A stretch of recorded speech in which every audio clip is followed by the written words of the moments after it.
Hello and welcome to a new episode of Other Record Labels. I'm your host, Scott Orr, where we talk about the art and culture of running a record label. We also talk about the art and culture of starting a record label, and that's kind of the theme for the next couple of episodes and the previous episodes as we kick off this new year. Today's episode is with an incredible lo-fi hip-hop label. I had the pleasure of camping out on their website a couple weeks ago and just got goosebumps listening to their tunes. It's just such incredibly rich music.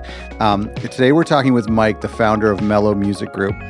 Now you've got to, if you want to put some music on in the background while you listen to this, go to mellomusicgroup.bandcamp.com to check out their releases, and their website is mellomusicgroup.com, and Mello is spelled M-E-L-L-O.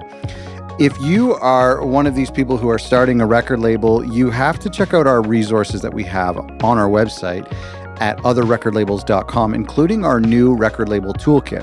Our toolkit comes with a workbook where you can kind of workshop your ideas for a new record label. It also comes with a sample contract that you can just view, and there's a sample accounting spreadsheet. There's some checklists. There's tons of things in this toolkit, and just go to otherrecordlabels.com/toolkit to download it.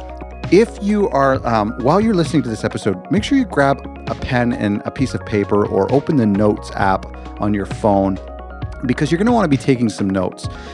Mike has an incredible business mind, but there's also some really deep philosophical nuggets that he drops throughout this episode. And I was actually writing them down on a piece of paper while we were chatting.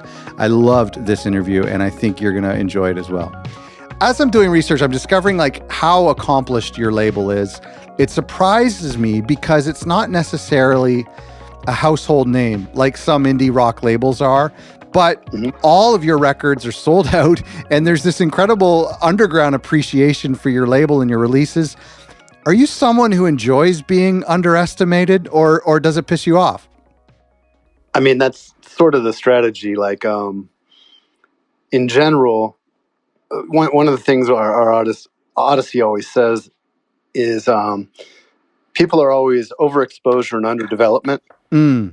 And my thing is there's different versions of the music industry, right? So there's the fame one, which it's just make your name as big as you can, and then you can sell whatever it is. I don't care if it's a t-shirt, an alcohol company, whatever. Yeah. That's fame chasing. Music just happens to be a commodity. Sure. And then there's the money launderers. And so I don't, we try to avoid that side of people too, because that's a risky gangster business that we're not in. And then there's actual musicians. And, the easy thing is if you can build it up that quick, it can come down that fast. Oh, sure. Yeah. And so to me, it's always been, we started with, let's just get a leg on this table, then let's get 2 legs, and let's get 4, and let's make this really solid. And I prefer that. We would prefer, one of the things we used to notice early on with Twitter, this is when it first started years ago, but it was Apollo Brown, for example, would have 3,000 followers and sell 2,900 copies of records. Oh, wow. Yeah. You know what I mean? Yeah. And it was a 1-to-1. These are actual fans. And then we'd meet people and you look at their numbers, because everybody wants the numbers. Yeah. And they'd have, 50,000 followers and struggle to sell 500 units. And I started noticing, even now I have to remind artists, it's cool if you use Twitter as an entertainment form, or if you become a following that way. I'm not going to say it doesn't have its value. But I look at these people who they like your tweets. They don't like your music. Yeah. And they like your Instagram. I know a lot of people with hundreds of thousands of Instagram followers who are struggling to get the plays of a local indie artist. Right. And so for me, it's, I also started before the label. When I was young, I worked in retail, which nobody likes to do, but I did that. And, as a kid, and one of my first jobs at the mall selling clothes. So when everyone tells me, artists always want to tell me about merch, and you need it on the road, but I'm not a t-shirt salesman. Yeah. I could sell, if I wanted to sell something for money, I would get into finance. You know what I mean? But I love music. So music's what I want to sell. Yeah. And so I don't care if it's CDs, vinyls, tape, streaming, whatever it is. If it's music, that's what I'm liking. The rest is sort of on the side for us. So to get back to your question, really, I love being sort of low key because you don't want to bring attention to yourself other than the fact that you want people to know what's happening with the music. Yeah. So you talked about you said you were at the beginning of this, you were talking with Oddisee with somebody that's most people are overexposed, underdeveloped. So you go for the opposite. Is that right? Yeah. And I think it's just a product of social media and the new format. And it works. I mean, don't get me wrong. If it works for you, do your thing. Sure. But we don't hear the stories of the people who it doesn't work for. And there's more people than not. It's, in general, a good way to put it is when people are asking, can you check my stuff out? Tell me what you think of it. If you have to ask that, you've already lost. Yeah, agreed. People will tell you pretty clearly what they think of things if they're interested or not. Yes. And if you're not hearing anything, that's your answer. There's your answer. That's right. And it's, we all go through it. We all want attention. We work hard for marketing and everything too. But we don't just want plays from random people that heard it for 15 seconds. Mm-hmm. We want fans. And from the beginning, that's been one of our big things is we still make albums. Yeah. And so when I look at people too, our albums, when there's 15 tracks and every track has about the same number of plays. Yeah. That's good. That means they're listening all the way through it. That's right. Playlisting can skew that because, in a day, something gets 100,000 plays for no reason other than being on a list. Yeah. But in general, we want playable albums front to back that you revisit. Right. And for us in the streaming age, that's an advantage because it's really nice. Our fans come back and they listen to our records a few times a week. It's just music in their life, front to back. Yeah. And so that makes it sustainable on the streaming side, as well as, they want to have a copy of the vinyl or the Bandcamp edition download. So that's how we play that. Yeah. And I mean, that brings up an interesting topic. And I've been thinking about that a lot myself, because you're right. There are these passive listeners on playlists who may not even know who the artist is that they're listening to. At the same time, for me, and then of course on the opposite end of the spectrum, we look at the Bandcamp people who know the artist, who listen to the album front and back, who buy the physical product. For me, they can coexist, and that they're actually codependent. Like, to me, like I appreciate the passive listeners because they give me money where I can press vinyl, I can do fun things and hire musicians. So I actually I think they're both kind of important. Yeah, we had a thing online, the Spotify Wrapped. Yes. Everybody was posting. Yes. And everybody gets in their feelings during that time of the year. I wanted to ask you about that because, listen, for our listeners, we're recording this right in the height of that campaign week. So it's funny, though, because you get a lot of angry people at Spotify. They don't pay enough per play. And, I don't want to say what the proper amount of royalties is. Yeah. Because I'm always going to fight for more for the artists. But in general, what people don't recognize is they've had this big pot of money, whether it's $1 million or 10 billion, and they chop it up amongst everyone based on streams. So the per stream count doesn't really matter much. It's the total revenue. Sure. So in general, you're getting, depending on who you're with, your deal, but roughly $5.20 out of every $10 that Spotify takes in. Right. Now, that's not to say that Apple or Tidal might not pay more per stream, but in general, you're getting $5.20 out of every $10 of revenue that Spotify generates. And that's really consistent with what happens when you start looking at CDs, tapes, vinyl. At retail. Yeah. Mm-hmm. At retail through history. And so, nobody wants to bring up, because we love our fans. Yes, but we don't want to bring up that you're paying $0 to $10 for unlimited music. So if you listen to more music, how is the artist getting paid more? Right. You're absolutely right. But we encourage it because, like you said, it's passive. Like, I think after the first 10 or 20 or 50,000 plays, you might be reaching beyond your fan base. Uh-huh. And so when you see, outside of some people, when you see 6 million plays on a song, I doubt that some of our fans, that we have 6 million fans. That's right. Well, it's like radio play. So, and those people, you're right. And those people, you look at their profiles, they still have 3,000 or 4,000 followers, which is awesome. But you're right. That's not, it's not 6 million followers. Yeah. So it's just, for us, we're so appreciative because I know myself, I love music, and I put the vinyl on when I get to the office. I play Spotify in the car. You know what I mean? I have CDs because I still have a CD player. Sure. Like we have tapes. Like I don't really judge how you listen to it. And I know the fans, and Bandcamp's proven this and vinyl's proven it.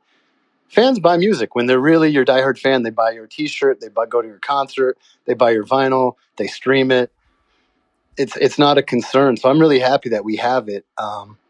Because regardless, everyone knows streaming it's simple, it's easy. Yeah, and I mean, I agree with you, and I do think the problem is, and nobody's bringing this up, is the fact that like you said, they're paying between $0 and $9.99, and usually somewhere in the middle for students. And I agree that is the problem right there, and Netflix has been slowly increasing their prices. So hopefully Spotify does that too. But at the same time, I believe the numbers are the average household is spending more on music in 2020 than they were in 2000. I don't know those exact numbers. I think that's right. And the other thing is the whole point of a Spotify or an Apple Music or a Tidal is to broaden who listens to music and what ages. Whereas I don't know for sure, but if you go back 20, 30 years, it's that targeted 15 to 25-year-old demographic. True. That's buying new music. Your mom and dad weren't going out buying new records all the time. That's true. Now it is my mom who's, I won't give her age away, but she's not a mom age anymore. Yeah. She listens to Spotify. It's so you have all the generations listening to music and consuming it at a much higher level, which is a great thing. And then she hit me up recently and was like, I kind of want to get a turntable again, play some of these old records and get some new ones. And that's not something I think you saw 20 years ago. Your mom sounds really cool. She's great. I love her. Well, this is so fun because I started off with my first question, and then you forced me to go to my last question, which was about your tweet today about the Wrapped, and I really liked it. And I think what I like about your perspective is that you boiled it down, and this goes back to your first answer, was you boiled it down to building a fan base, not comparing yourself to others because you don't know the whole story, but just building a fan base. I love that. Yeah, I mean that's what it's really about, is that one-to-one transmission, right? Mm-hmm. And so I think that's the same thing. That's what building a fan base means, is it's winning people over one by one as humans. And it's something I even take to PR, and I remind new artists of this. PR means I don't want to hear you want to be on this magazine or this site. I want to hear the name of the journalist you want to talk to. Right. Because these are people, they've devoted their life to writing. Like Jeff Weiss, for example, Passion Weiss, he writes everywhere. But he's, for my money, one of the best journalists in the world for music right now. And, that's who, if you like what he does, you want to talk with him and hear how he understands your music.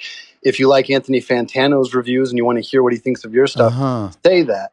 But to say, I want to just be on a site, regardless of who's doing it, means nothing. And as soon as you do that with artists or yourself, you can follow that writer and support their career and what they're doing.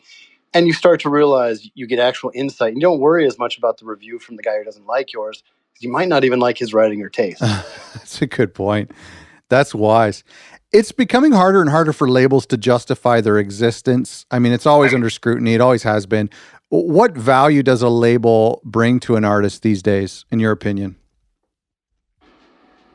It really depends on the label. Mm-hmm. But what I tell artists is you don't need a label. But what do you need? And so those are the things you need to replace, right? I happen to know those things, a lot of them. So it's like you do need someone to manufacture your records. Right. You do need someone to sell your record and distribute it. You do need somebody to talk to press or to organize your schedule if you're busy. You do need someone to book your shows. You do need someone to introduce you to other fans.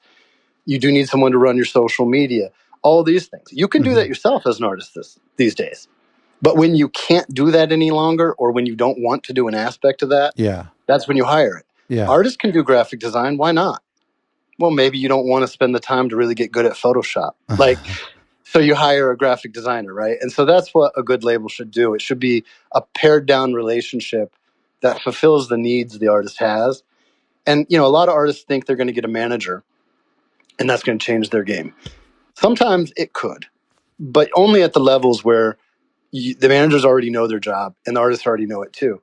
But really, an artist needs a manager when they can't manage things themselves. So when you have so many interviews lined up that you can't coordinate them and talk or don't want to, that's when you need a manager, or that's when you need a PR rep. Yeah. Like when we hire a PR person, a lot of people think they're going to get a lot of things they weren't going to get without them. You might get some. There's relationships involved. They can expose you to new people. But in general, the artist has earned that exposure. The PR person is just facilitating and navigating it. You know, it's like I can make a candle, and my wife does sometimes, but it's like I don't have the time. I want to go buy that, right? Yeah. That's true. And there's people who can show you. So it's like paying for education, right? You can read the books too, but sometimes good teachers are helpful. And I think the label is that relationship too. We can advance money sometimes. We can help with distribution. And all of it's possible on your own. I think you should do that to the point where you can't anymore. Then you're ready for a label. And be cautious. Make sure you're with the right label. And it's not a label. It's a person you're working with. Yeah, no, that's a good point. I'm going to ask you to give us a little bit of a history, but before I do, I really want to know, hip hop labels, I mean, really just like any genre, are probably started every day, but most don't make it. I mean, it's a lot like a lot of small businesses, but what makes a label thrive or even just survive, in your opinion, or what, what is it that you prioritize for your label? So, I mean, the first thing is world-class talent. Like, you really have to say to yourself, there is unlimited anything today, as far as musicians, anybody. To get in the door, you have to be world-class to start. So can you stand on a stage next to Black Thought and spit bars? And even if you don't, blow people away compared to him, are you respectable? Sure. If not, well, you're going to sell less than that. So you have to make sure you're working with not just people who are your friends or who you believe in or who rocked the party that you knew, but actual world-class talent. Or you have to be willing to develop an artist to that point. So that's the first thing. But once you have that, then you've got to make sure that the artists are willing that they're built for this. Like, there's not a lot of guys I know who really, when they get their wish and can be on the road 200 days out of the year doing shows and staying in hotels and in studios, who really enjoy that lifestyle and want to keep it up for 20 years. Yeah. True. So you learn to start spotting that in people, like people who have already been doing this music thing and music is their life. And you recognize it in their language when they speak of it as music, not rap. Yeah. Or, I mean, they can still talk about rap, but they don't view it as the thing that a lot of our tells that this person's looking for fame or this person just is in a phase. But when they're musicians, it's something that's not going to fade. That's the first thing. So that way, you have good partners. But then on the business side, it just has to be, you never spend, my rule of thumb is you look at what you did last time and you try to get it to 150% the next time. And that goes with, advances. So whether I was giving someone $1,000 advance, 10,000 or $1 million, I'm going to look to give them 150% of what they did last time. That's me showing I'm giving them more than they're worth, and that I'm going to work this to the next level, but being reasonable. And every artist thinks when they make a new record, this is their best ever. Yeah. And hopefully it is. But we hope that it's at any moment you can become, overnight success and sell millions. We all know that. But until it happens, you're working on building a fan base and a gig. So I don't care if the new guy I have only sold 100 records. I'm going to get it to 150. And if he sold 10,000, I'm going to get to 15,000. And you just keep trying to do that. And after each record, you make sure you do postmortems with them and you go through where you spent money that wasn't useful, where it was useful, how close to your goal you got. And the main thing is to make sure that you can be here next year too. It's, you don't want to bet everything. And so many people think they have that one single or that one thing that's just so special, because it is. But you can't overinvest in it because it doesn't mean it's going to sell.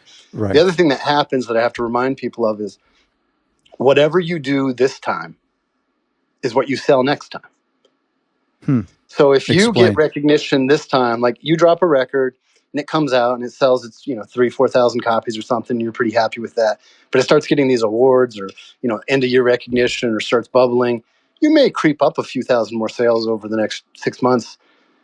But it doesn't match the level of recognition you reached. When you drop that next album, before people have even heard it, you're going to sell beyond the level of the record that was that good. And so when I drop a record today, it's usually a reflection of what you did on your last record. And so you have to remember that whatever you're investing now, you'll get back a little more than you did last time if you're lucky. And you keep doing that. So that's another reason I think that one-offs don't make sense. You want to build relationships, because if I have you on the label for one record, it's going to limit how much I want to pour into it of myself, of finances, of everything, because I got to get it back now or I can't sustain it. But if I know you've got another record coming, I can afford to overinvest myself, our team, our reputation in you, so that we build something long term. And most of the artists I work with, we don't have exclusive contracts, but we try to do a good enough job that they don't want to go somewhere else. Yeah. No, that's a good.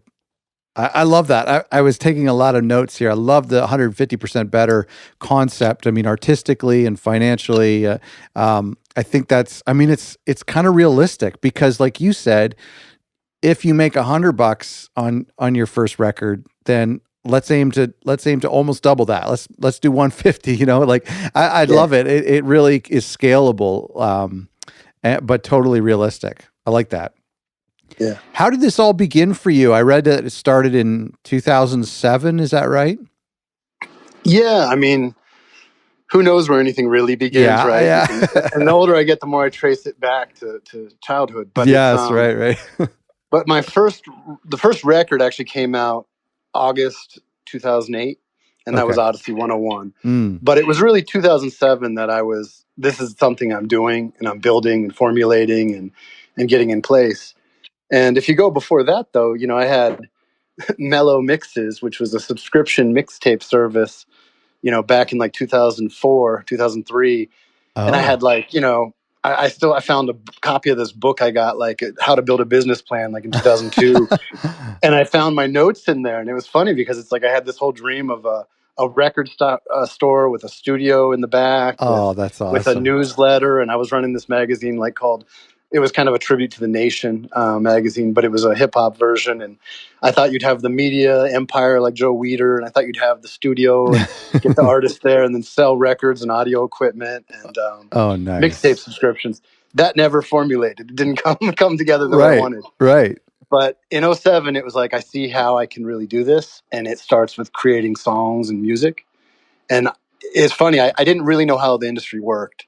So I started reaching out to these artists that I liked and that I wanted to work with, and just supporting, buying music from, buying beats. Oh, nice. And for the most part, it was, you know, Oddisee, Black Milk, Georgianne Muldrow, Dudley Perkins, like those people. And then I'd have all these beats. And it's like, I got to build a song. And so I didn't really realize how it was done. And so I'd reach out to, like, you know, I wanted to be world class. So I'd talk to really great people, and whether it was Rapper Poo with Little Brother or Rob Swift as a DJ, and put together these tracks. It didn't take long for me to figure out that it wasn't my job to make the music. Right. But I ended up building these great relationships because I'd hear music that Oddisee was making, or I'd hear music that Black Milk was making, or Georgia.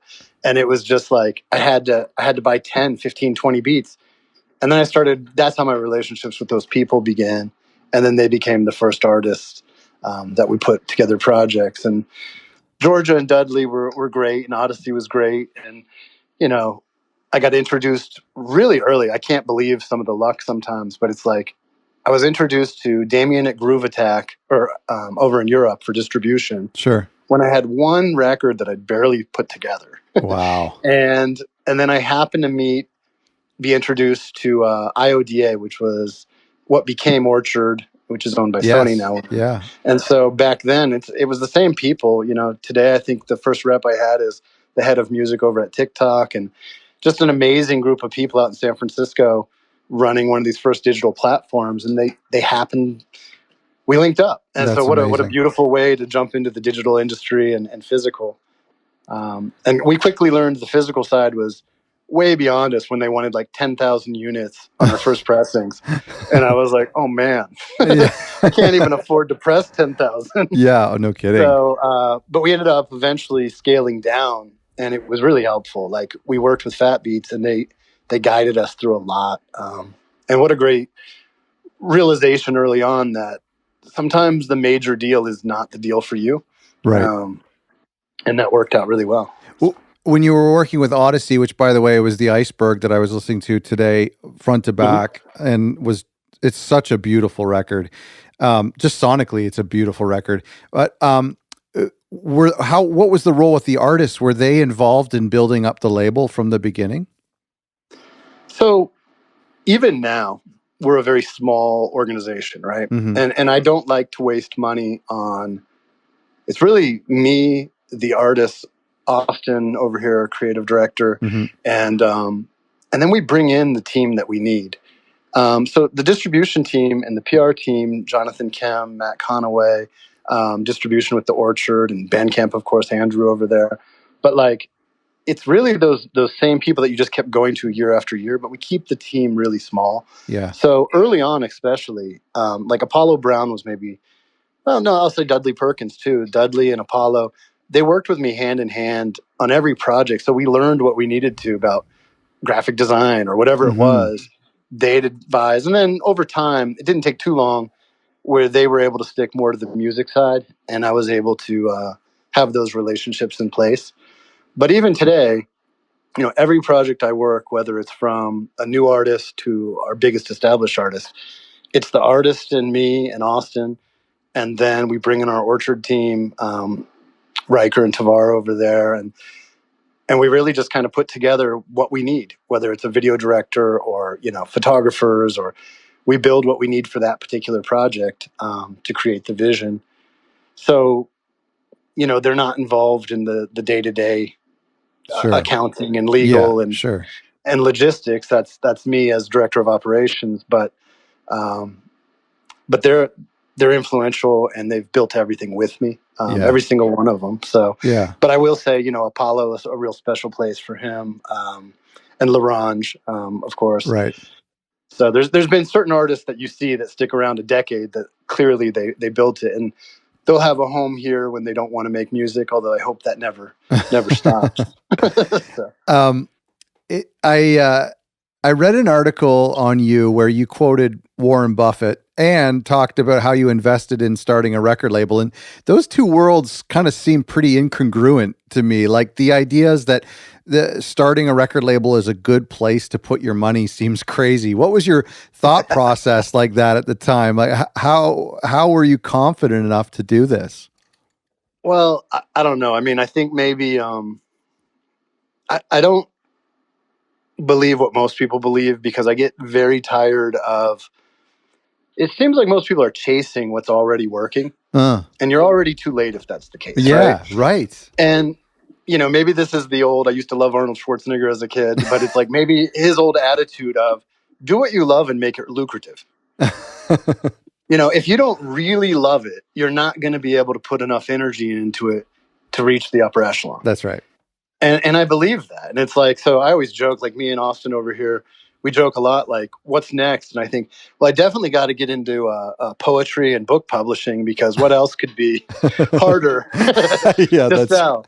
That's right. But it's, you know, anything that you're passionate about. I mean, I think that's the whole thing, is you just share that with people and you make it beautiful. And it's something I believe in my regular life, and I try to teach my family and people around me. I want to be surrounded by this energy. There's certain people who leave things better than they found it. And when you do that, it's so easy to attract attention. And in fact, you then hide from attention because people want what you have and you don't want to lose what you created. It's like when you find a beautiful hidden spot, you know, like I went over to Hawaii and you find this little hidden gem of a cove that no one's on. But man, people see your car parked on the side, or they see you and it starts getting crowded. It's not the same space. Yeah, that's right. So, and the same thing with your house. You fix up your house or you take care of your yard, the value goes up. It's just effort and labor of love. And so I really can't think there's anything that can't be, you know, if we live in a commercial society and you want to monetize it, you're just monetizing your energy and your love. And I think that's easy to do. So that's why music for me was the spot. I also grew up, you know, my mom worked at a library and she didn't have a college degree. And my dad was a professor, and they were divorced. But still, I was close to both of them. And then I ended up having a stepfather who was like a father, and he was a professor. But we were, for a lot of years, I had a big family, 6 brothers and sisters. So we had, we were middle class, definitely, but sometimes it was rough. But what I learned is they were very practical, right? They were very much get your education, do your job, be a good person. And so, and especially back then, 80s, 90s, like, you didn't go into the arts. Like, that wasn't a respectable field. Right. I think nowadays we've learned you can do almost anything. But, so some of my family became, traditional path, get your degree, go to law school, something like that. But my eldest brother, Sam, was, a little bit of an issue as far as just doing his own thing. For the parents, it was difficult. And he had lost his mother, so he was my stepbrother, but he had lost his mother when he was young. And so, for whatever reason, he was amazing, but the cultural times weren't with his vision. And so while we're being told all this stuff, he goes off and does his own thing. And he ended up being a director. He directed Nirvana's Smells Like Teen Spirit was his first video. Oh, my goodness. And so, there were some other things too, but it was essentially we watched him go from mom and dad lecturing and having a problem and don't be like this sort of thing. Yeah. So they loved him so much. Yeah. But, and you can't do the arts to like video when video wasn't necessarily like something anyone thought of. And he went from that. And of course he did Green Day and Smashing Pumpkins and Blind Melon.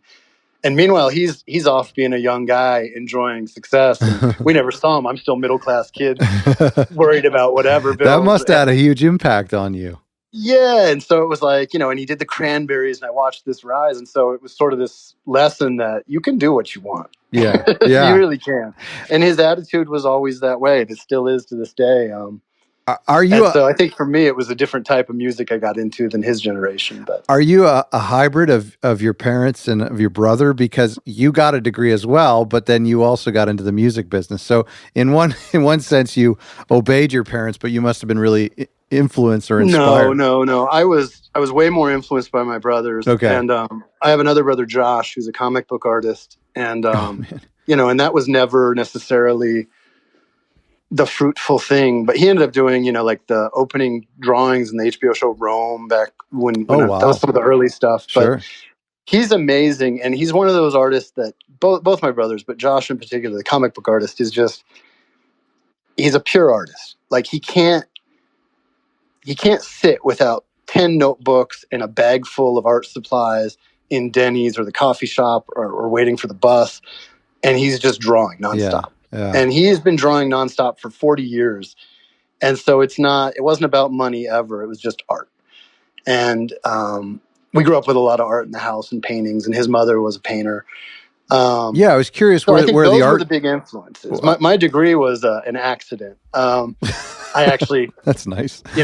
I graduated early and thought I was super smart and moved out west when I was like 16. And then I spiraled down into rebellion and exploring the world and finding out you can do whatever you want, but in a negative sense. And when I was in my mid-20s, a lot of violence kind of crept into my circle because it was just not the place you want to be going. And that trauma I kind of used going back to school, got a degree in English and writing and literature, and not so much about that, but just about wanting and starting the record label at the same time of just, I needed something to heal and cathartic. Yeah. And I needed to step away from that world and offer it to other people. And that was one of the first things music did is, man, you can really meet people in music either way, up or down on the spiral. Sure. And as long as they're willing to, as long as you're spiraling upwards, I don't care how low you've been or what you've been through,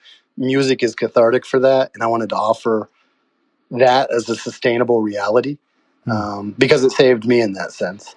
And then the degree came with that because it was a great place to hide out and read literature and write. And I had some really good, I modeled early on the label off of kind of the same way you write a story.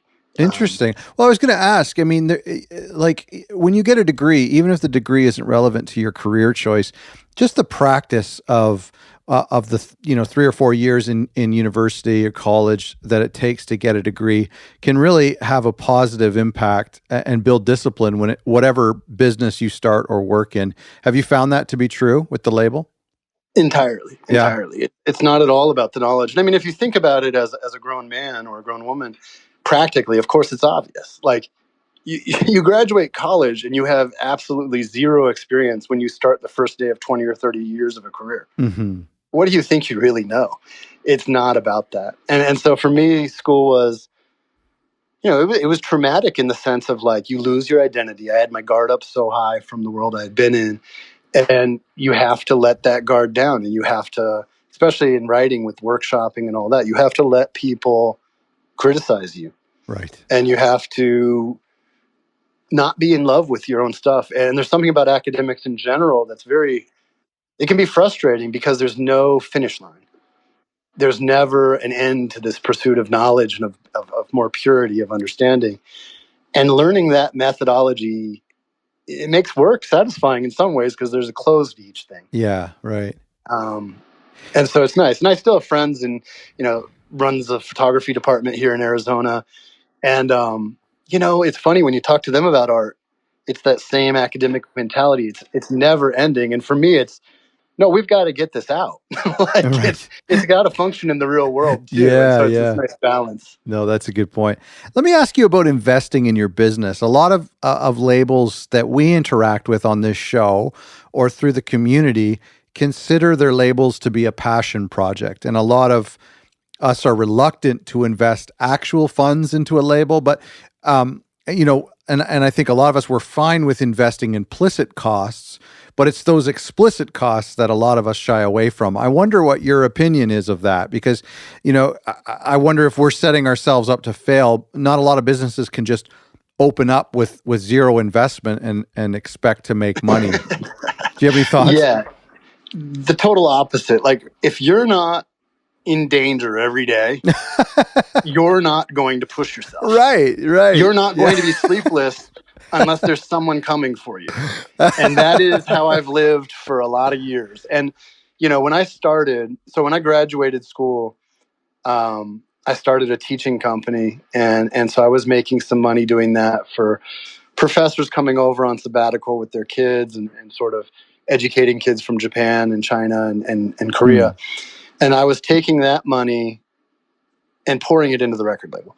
And I mean, I probably could have had a very nice, stable life and career, much more stable than I did the first 5 years of the record label, right, because of that. But I poured every penny. And I mean, I remember after like 5 years, a friend saying to me when he saw me buy a new shirt, like, "Well, I'm really glad you got something for yourself." Because I was working 100 hours a week. I was living off of like Rip Force drinks and caffeine pills, doing 50, 60 hours running my teaching company and just taking every job I could get for funds to buy a beat and then to make a song and to build the label. And it, I think it was around year 4, maybe 2012 when I put out like Apollo Brown trophies and Dice Game and with Guilty. And I started to realize I am now at a juncture where I have no more time. I'm sleeping 4 or 5 hours a night and I have been for years. I love both things, but I have no more time to give, and this one is growing, and it's where I want to be. I have to step back. And I always liked having that stability of a little bit of funds from over there, a little bit over here, but I had to step back. And so that's when I poured it all in, and I was able to just go into the record label. But even now, I'm always looking for what I call the thing and the other thing, right? You've got to have the second thing to bring into the other, and that's both knowledge base-wise, and that's also, man, financially, that's a big thing too, right? If you can make some money on the side somewhere else and pour it in, people wonder how you jumped a level. That's right. Yeah. And so, it's just, but since I love it, I've lost a lot of money on some projects, but you never really feel that when you love the project. Sure. Yeah, I get that. And when you look at it long term, it's been funny. Like I look back now that I've been in it long enough that I go, those things that I thought lost so much, first in the beginning when it's $5,000 or $10,000 and that felt like a ton to me, it came back after 2 or 3 years. And then when it started to get bigger numbers, you started realizing, it might take 8 years, but if you're really in this long term, and the artists are too, even that comes back in 8 years. And you start to realize, wow, in year 9, I actually made a profit. That's crazy. Yeah. That's unbelievable. Okay, so let me ask you a little bit about hip hop.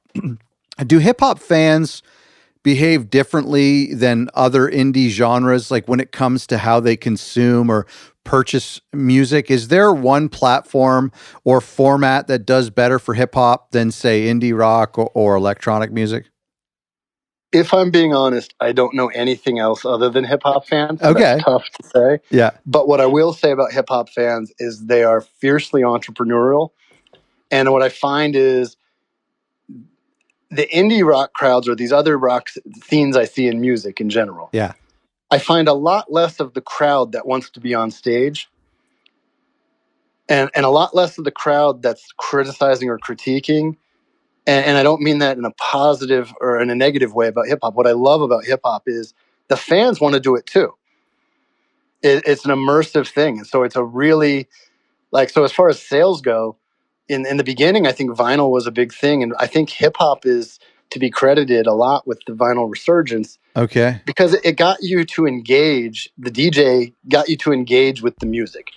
It got you to purchase. It's got you to be able to buy the acapellas or search out the instrumentals and create your own music from it, or remixes. Whether you go back to Ninth Wonder or God's Stepson, like these remix projects that made people blow up a little bit too. But hip hop is a very active community, and they're always looking for how they can do it and do it better than even their biggest hero. And so, with that said, I think that they consume music much more ferociously. Like they know release dates. They know they want to have it before it's out. And that's cool. It's competitive in that sense, but it's also really what makes it fun to me. And it's like, for a while when I began, everybody wanted to be an MC, and then everybody wanted to be a DJ, and then everyone wanted to be a producer. Yeah. And then everyone wanted a clothing company. But it's like the fans were like that. But there was a lot of complaining about that. But what I loved about it is that is your base. That is who you talk to. And when you talk to hip hop fans, they've had a label too, you find most of the time. And, I talk to fans in other genres, and they're really just music fans. Yeah. Do the physical formats carry over too? Like you talk about vinyl, but like cassettes, have you done any of that? Do you still do CDs? We haven't had. Yeah, we do CDs, and I've been saying this since the day I started. Everybody, this is a problem with knowledge from books versus wisdom from doing it, right? Okay. Everybody knew 10 years ago CDs were dead. Okay. But that's because they're following what the major corporations are looking at. When a major company says we went from 1 billion at a peak down to 0.9 billion, it's a decline, and now it's down to 0.8 billion. Yeah. And man, over the next 10 years, this is a dead industry. Right. They're forgetting that you sold $900 million. Yes. Or something. Yes. And so we press stuff, and it's like, I've seen CDs be dead for a decade. Yeah. And yes, they have been steadily declining every single year. But you would have been leaving, for us, in the beginning, 50% of your sales. Right. And then even now, like after CDs are an afterthought, 25 to 30% of total sales. Wow. And people, if you told people you had a way to make them increase their streaming revenue 25%, there'd be seminars. They'd be booking you everywhere. And the answer is CDs. And guess what CDs are going to be next year? 20% of sales maybe. And then maybe 19%. Until it becomes what I see as like vinyl's resurgence, right? Yeah. People liked vinyl because you could go buy it in the dollar bin and make music from it as a producer or play it for people. Now people are paying $40 for vinyl. Totally. And it's a way to support, and it's wonderful, and it's collectible, and it's awesome. I love vinyl. But there's going to be this moment, I think, when CDs have that. Yes, where the really underground heads who don't care what you think of them, they love the music, can go find a stash of CDs that are out of print music. Yes. Because they didn't make money, pay $100 and get 200 CDs, and find stuff you haven't heard and can't find because it's not on Spotify. Yeah. And it's futuristic looking. It's this little silver floating disc. It's got a booklet with art. man, this is going to be cool at one point. And then that's when we'll be paying $50 for the new version of CDs. You know what? I've literally had this conversation on the last episode I did, and I totally agree. I can sense it coming. I think cassettes have been great because for a band, you can make a physical product. You can actually make it at home, and you can make it, and for a fan, it's $10, and it's cheaper to ship than a vinyl, and it's cheaper to make than vinyl. And I think CDs, I think people will see that to be true about CDs as well. Yeah. Yeah. And tapes, we've done tapes, but we've never had quite, I know people have had really good luck with it. But like you said, on the road, it's great. Mm-hmm. As a label from a store, it's not as great. I see. It's a cool little piece to see and touch in person. Yeah. Oh yeah. Yeah. Especially for, anyone who may have grown up with them, anybody whose parents had them. Man, I still owe Columbia Records money for that 1 cent deal. Yes. Same. Yeah. Or the other one, wasn't it BMG that did it for a little while too? I did both of them. Yeah. What a great deal.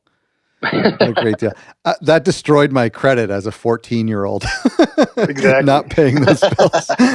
Is there a difference between indie hip hop and mainstream hip hop?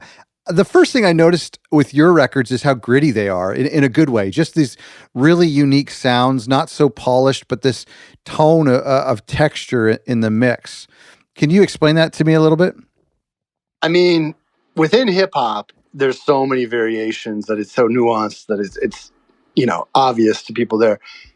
From an outside perspective, I think that what people think of as hip hop that's moving or as rap that's moving these giant numbers of units is really pop music. That's right. And so you've got, these multi-million-dollar studios, and you've got such a clean sound that it's that's a good point. I compare it, if it was a city, it would be New York or LA, right? Where it's like it's already the peak of everything. So you're just running at this like glossy ass level. and that can be cool when that's what you're looking for. And that's what, that's why your mom or your little sister or an 8-year-old will vibe to some music that just has a good beat or whatever. Yeah. That's commercial and sounds pretty, even though what they're saying might be atrocious. And then I can put on something pretty gritty and underground that they're saying something really meaningful and powerful, but it sounds scary to people from the outside. Because those are war drums they're hearing. That's actual scars. That's actual. Right. And it's not. So to me, there's a big difference in that. One is pop. But, there's also, like I said, there's some really mainstream stuff that is just, it's big money, and it's a vibe, and it's fun for them. And I never, I think people from our label would be, if we ever did something like that happened organically, they'd reject it because it's not what they think we are. But I don't have a judgment about it. Like, I love that too.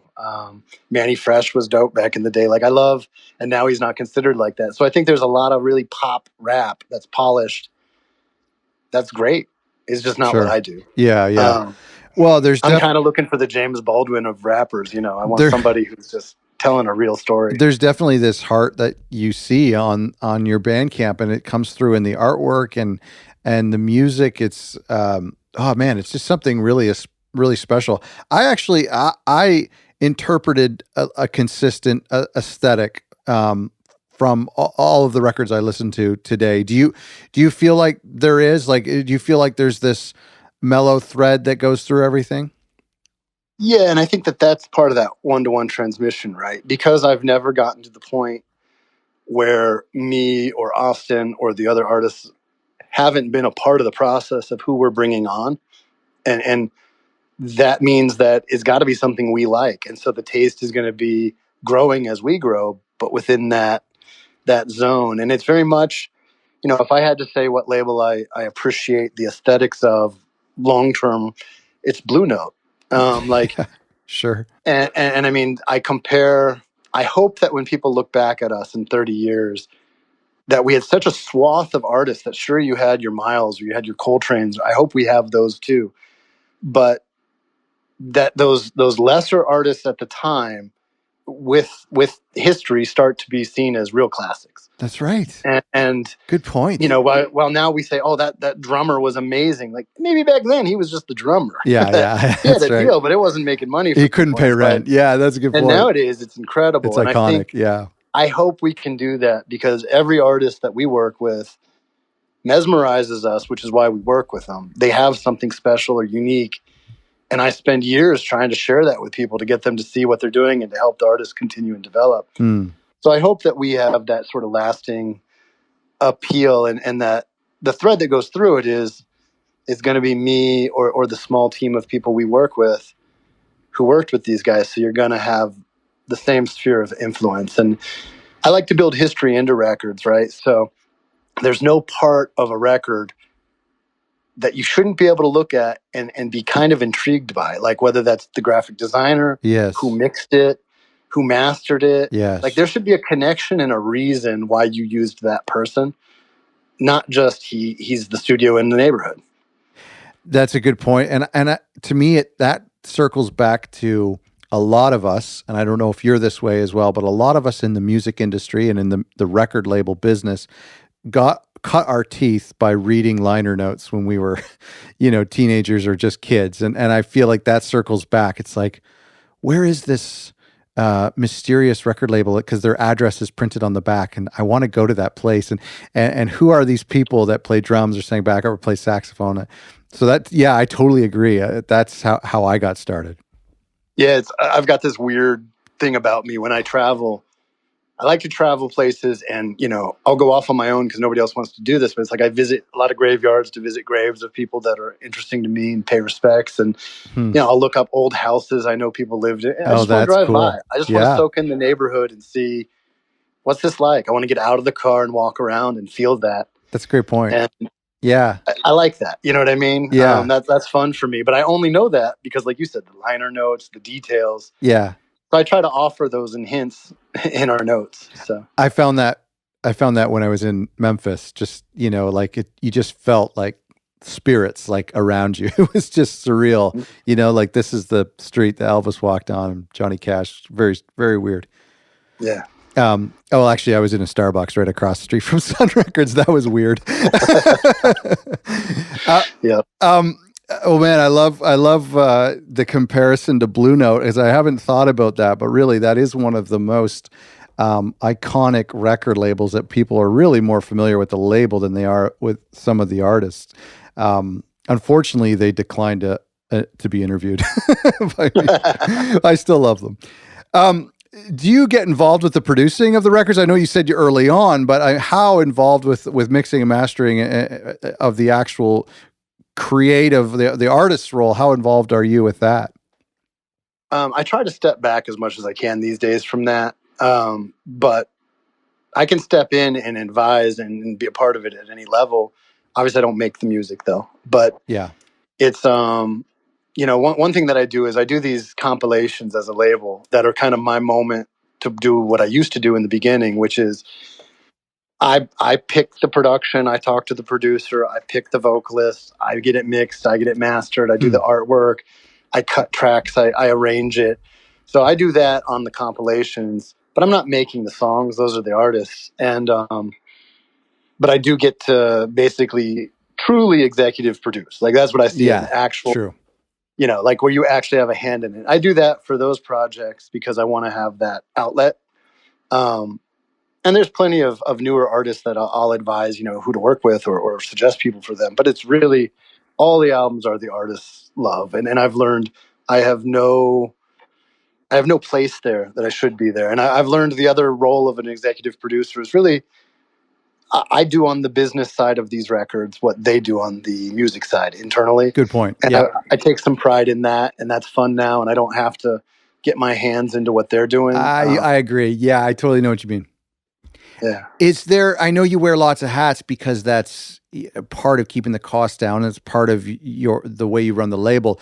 Is there a part of the job that excites you more than others, or is it the diversity of responsibilities? Yeah, it's the diversity. I have a real problem, which is whatever aspect I dive into, I have an addictive personality. I love it. Like this time of year is accounting season, right?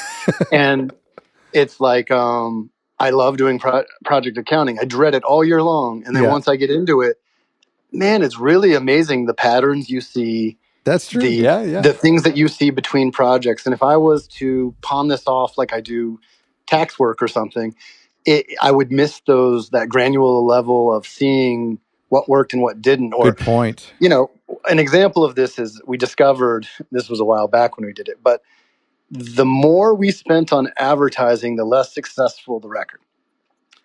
And that's not at all a statement to apply. The more, repeat that. The more we spent on ads, the less successful the record was. Wow. And that is not at all to say that is a true statement. Put that up and do that. Sure. But what we recognized is it only applied to what we were doing in that particular moment of time, which was doubling down on a record we loved when it didn't hit. So when a record's hitting and it's just rolling, you don't tend to get out there and be like, oh, I got to boost this. I got to advertise this everywhere. I got to get a bench on a bus stop for this. But when a guy you love and a record that's great just doesn't get it's flat, you think, oh, we just got to show it to more people. That's right. And we were finding that there was a real correlation. We could even look at our email blasts, right? Like from our subscribers. And when you have 5 email blasts about one record, almost invariably it didn't do well. Not because of the blast, but because we just kept trying.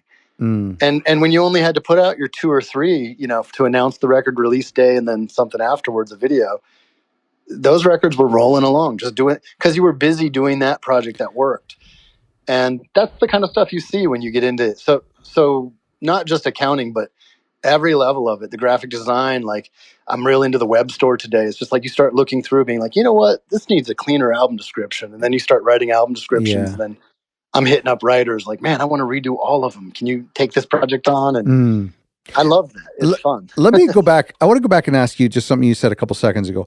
If a record just isn't taking, you believe in it, you love it, it's special to you, but the audience just isn't taking it. For you as a business person, as a record label, that's no big deal because you have it's like a movie studio. You have another record coming out in a couple weeks, or you can offset those losses with another record that exceeded your expectations. But for the artist, that's their one record for the next 2 years. And they poured their heart and soul into it. How do you encourage them? I mean, you can justify it as a label, move on. But for them, that's all they got. Yeah, that's the thing you have to remember. That's why these are, like KRS says, there is no industry, right? It's people working with people. And you got to remember, like, this record isn't a commodity. It's a person's life. It's their work. It's their job. And so that's why we double down on it. I very rarely walk away from a project without, if it fails, I want to know and I want the artist to know I put everything I could into it. And doing that, and you know, we don't usually walk away from artists just because it didn't perform. Like, that's not right. We're fortunate enough to be able to do that. But there are times when I think usually the artist first steps away because he's like, they just feel it. They can't keep getting diminishing returns on their end. And so, you know, I try to remind artists, like, in those phases, because it's happened. Hey, man, if you can only generate $15,000 a year off of music, you can't live off of that. But I'm here, and that's an amazing side thing to do. You know what I mean? Yeah. Like, I know you're going to want that 15 grand a year for vacation if you're working another job. So as long as you're into music and making good music, I'm here for you. You have a place and a home with us. Oh, that's nice. But this is the reality of what we're doing. And it's usually the artists who, you know, they get caught up in something else then. But that's how I view it. And you really do have to, I share things with artists they don't want to hear. And you get a lot of, usually the records that don't work are the artists that get very angry at you or feel bad. Okay. But if you handle it right, a year or two later, that relationship's back. And they appreciate it. I've had plenty of artists say they don't want to see a statement or, you know, question, why would you continue to do this if it's losing money? And you want to say, like, yeah, that's a great question. But the answer is you. Like, we actually care about you and the music. Yeah. Oh, that's awesome. It's great for you to be able to turn around a failure into encouragement. Yeah, I mean, because if you're making commerce first, you're not making music or art. So, we got to just look at a record and judge it by its merits, and not even compared to other people. Just this piece of art from this person, did it do what you wanted at that moment? We'll find a way to monetize that with time if we need to. Yeah. And, and that's why I like long-term deals. I hate licensing records. Like, right. I get it. Right. And I think it's something that very established, successful artists, it makes sense for. Like, if you can put a record out yourself today and make $200,000, you don't need anybody. Sure. So you're hiring someone to do a job and you license it to them.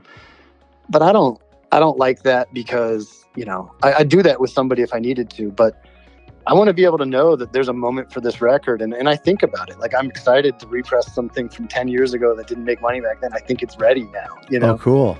Yeah.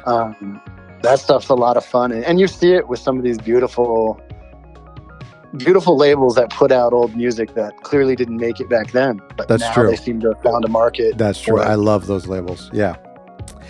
Michael, this has been, and I'm not lying, this has been one of my favorite conversations. Thank you so much for doing this. This has been incredible. I appreciate your time. Thank you. Thank you all for listening. Make sure you go to mellomusicgroup.bandcamp.com or mellomusicgroup.com. And remember, it's spelled MELLO. To check out the label, I want to thank Mike for doing the show. I hope you enjoyed it. I certainly enjoyed that episode. I pulled out so many wise things that he shared, and I hope you got a lot from it. Make sure you're joining our Facebook group as well. You can go to facebook.otherrecordlabels.com. We'd love to have you a part of the community to talk about running a record label and to ask each other questions. And that group is well over 800 members now, and it's so amazing. And if you have any questions, man, I get to hear from you guys every day. It's so incredible. Send me an email, podcast@otherrecordlabels.com, and I'd love to hear from you. Thanks for listening.